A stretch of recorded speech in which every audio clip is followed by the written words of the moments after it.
안녕하세요. 오늘은 종잣돈 모으기 위한 필수 단계인 절약에 대한 저희의 이야기를 해보려고 합니다. 결혼하기 전에 저는 사실 경제관념도 없었고 소비 생활도 엉망이었습니다. 월급이 적은 편이 아니었는데도 돈을 거의 못 모았거든요. 그 돈으로 유럽 여행을 가거나 차를 산 것도 아니었는데 소삭소삭 작은 것들을 사 모으다 보니 생활비에 할부까지 한 달 신용카드 값이 300만 원이 넘을 때도 있었습니다. 월급이 빠듯할 정도로 커진 씀씀이를 줄여야겠다고 결심한 건 2017년도였습니다. 당시에 남자친구는 오랫동안 공부를 하고 있었는데 저는 남자친구 진로에 대한 불안감과 결혼에 대한 조급함, 주거의 불안정 때문에 정서적으로 힘든 시기였습니다. 그때 우연히 도미니크 노로의 심플하게 산다 책을 접하게 되면서 생활을 바꿀 결심을 하게 됩니다. 첫 번째로 시도한 것이 바로 돈 적게 쓰기였습니다. 성과금을 받아서 신용카드에 남아있던 할부금을 모두 갚고 신용카드를 한 장만 남겨두었습니다. 한 달 생활비 목표를 80만 원으로 정하고 가계부를 쓰기 시작했습니다. 2017년도에는 한 번도 목표를 달성하지 못했습니다. 매달 실패하고 실패했습니다. 그래서 2018년도에는 남은 한 장의 신용카드까지 없애고 월급날 현금으로 80만 원을 인출한 뒤에 봉투로 나눠서 넣어두고 현금 예산 안에서 사용하는 걸 연습했습니다. 1년 정도를 이렇게 연습하니까 80만 원으로 생활하는 게 가능해져서 봉투 방법에서 체크카드로 승급을 했습니다. 80만 원씩 쓰다 보니 월급을 모을 수 있게 되었고 목돈을 만들 수 있었습니다. 그 돈으로 미국 주식도 시작하게 되었고요. 돈 모으고 투자하는 재미를 알게 되니 더 절약을 하고 싶어져서 2019년도에는 생활비 목표를 40만 원으로 낮추고 돈을 절약하기 위한 방법을 더 고민했습니다. 그러면서 돈 이외의 모든 생활에서도 미니멀 라이프식 사고를 적용하기 시작했습니다. 제가 생활비를 120만 원에서 40만 원으로 줄이기 위해 사용한 5가지 변화인데요. 첫 번째는 통신비입니다. 저는 대학원 때부터 쭉 최신 아이폰을 선호해오고 데이터 무제한 요금제가 생긴 이후로 계속 무제한 요금제만 썼습니다. 그런데 절약을 시작한 뒤로는 29,000원 요금제를 사용하고 있습니다. 무제한으로 빠른 인터넷이 제공될 때는 잠깐의 시간에도 휴대폰을 잡고 인터넷 쇼핑몰을 구경하곤 했는데 밖에서는 휴대폰이 안 되니 짜투리 시간에 주로 블로그 글 쓸 거리나 유튜브 생각을 하는데 그 편이 더 생산적인 것 같습니다. 저는 2018년 하반기부터 TV를 보지 않았습니다.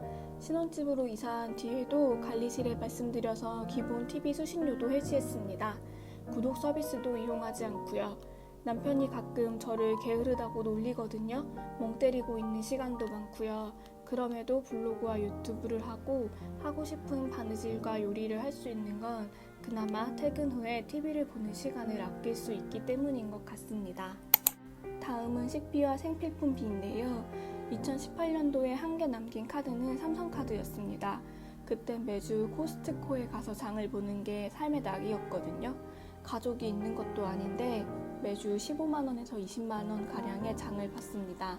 각종 고기와 인스턴트 대량 과일을 샀고 신선 제품은 썩어서 버리거나 인스턴트는 유통기한을 꽉 채워서 버리곤 했습니다. 신용카드와 마트 회원카드를 없앤 뒤에야 집 가까이에 농협 하나로마트가 있다는 걸 알게 되었습니다.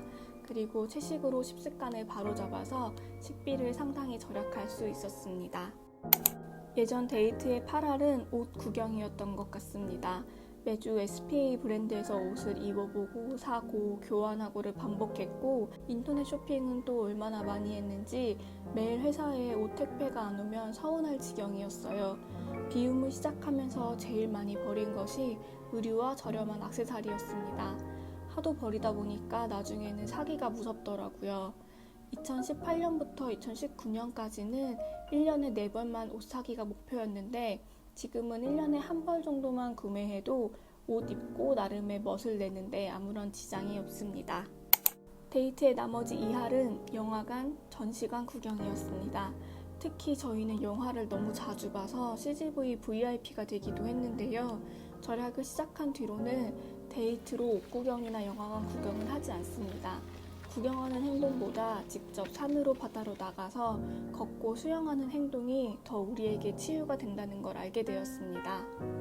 이건 지금 생각해도 너무 아쉬운 비용인데요. 예전에는 미용하느냐고 너무 바빴습니다. 매주 손톱 발톱을 네일샵에 정리하러 가야 했고 매달 속눈썹 연장과 뿌리 염색을 하러 가야 했습니다. 귀중한 주말 시간을 여기에 다 썼는데요. 지금은 제가 손톱 감고 연색은 하지 않습니다.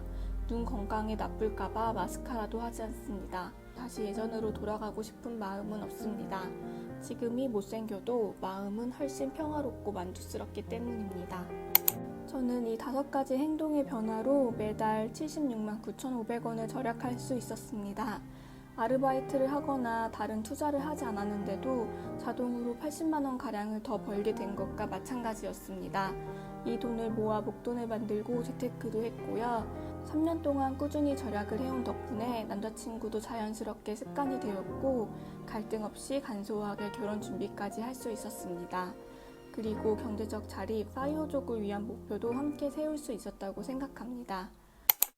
저희는 올해 부부가 된 이후에도 여전히 절약하고 월간 가계부 영상과 파이어족이 되기 위한 고군분투 기록을 영상으로 남기고 있으니 고유로운 재무생활 채널에 또 놀러와 주세요. 영상 끝까지 시청해주셔서 감사합니다. 그럼 안녕.